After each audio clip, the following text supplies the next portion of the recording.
Kwa namna ya pekee, ndugu zangu, ni kukumbushana kwamba hoja hizi zinahitaji majibu, zinahitaji kufanyiwa kazi, ni lazima zifanyiwe kazi. Na zile hoja za nyuma ambazo 10 zimefungwa, 31 zimebaki, tulitamani 31 ndio ziwe zimefungwa, 10 zimebaki. Kwa lugha nyingine ni kwamba tuongeze kasi kwenye utekelezaji wa kufunga hizi hoja. Hizi hoja mpya za bajeti ya mwaka 2024/25, 4 zimefungwa, 7 ziko kwenye utekelezaji. Natamani sana 17 zingekuwa kwenye utekelezaji, 17 zingekuwa zimefungwa, alafu 4 zingekuwa kwenye utekelezaji. Kwa hiyo ndugu zangu, nilitaka kuyasema haya. Lakini swala lingine ni kuongeza mapato ya halmashauri. Lazima tubuni vyanzo vipya vya mapato ya halmashauri. Lazima tujitahidi kuhakikisha kwamba ni lazima kutenga 10% ya mchango. Sio hiari. Sio hiari. 10% ni lazima. Kwa hiyo tuongeze mapato ya halmashauri, tutenge 10%, 4% kwa kina mama, 4% kwa vijana, 2% kwa watu wenye ulemavu. Na niwasihi tu upande wa management, especially wanunuzi pamoja na wahasibu, tuzidi kufanya kazi kwa umakini zaidi, kwa sababu zipo hoja zingine zinaletwa na kuandikwa huko hazikusaidii kabisa. Kwa hiyo tuongeze tu umakini kwenye ufanyaji wetu wa kazi na tufanye kazi as professionals. Fanya kazi kama wataalamu.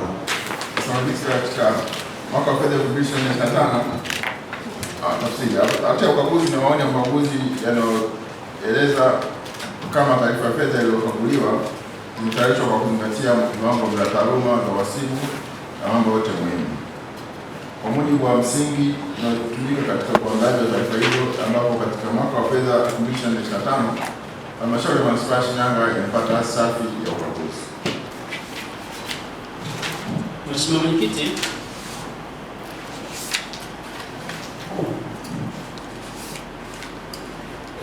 katika mwaka wa fedha 2024/25 halmashauri ya manispaa ya Shinyanga imepata hati safi ya ukaguzi. Mimi diwani Dr. Mawaza napongeza sana kwa mara nyingine kwa kupata hati safi. Napongeza sana kwa kupata hati safi kwenye wilaya yetu ya Shinyanga. Nimepata hati safi kwa sababu ya ushirikiano mzuri wa watumishi wa halmashauri ya Shinyanga. Kwa kumalizia, nilikuwa sasa na shauri kila idara isimamie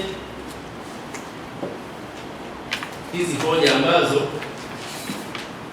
wataalamu waliopo kwenye hizo idara wazisimamie na zifungwe.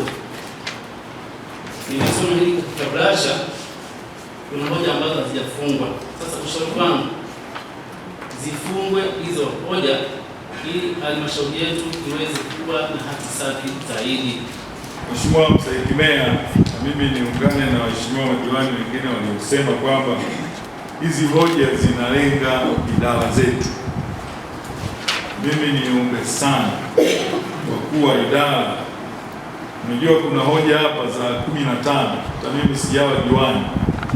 Sasa wewe mkuu wa idara alihama ukahamia ukakuta hiyo hoja, niwaombe sana msiseme hii hoja mimi nimeikuta. Tupambane nayo, mtusaidie, ninyi ndio wataalamu wa kwetu, hatuna wataalamu wengine. Wewe umehamia umekuta hoja, endelea kupambana, tuhakikishe hoja hiyo inakwisha. Mimi kuna hoja hapo ukiziangalia ni kwa sababu tu mkuu wa idara amehamia ameikuta, kwa hiyo haifanyii kazi, na kila idara ina manpower.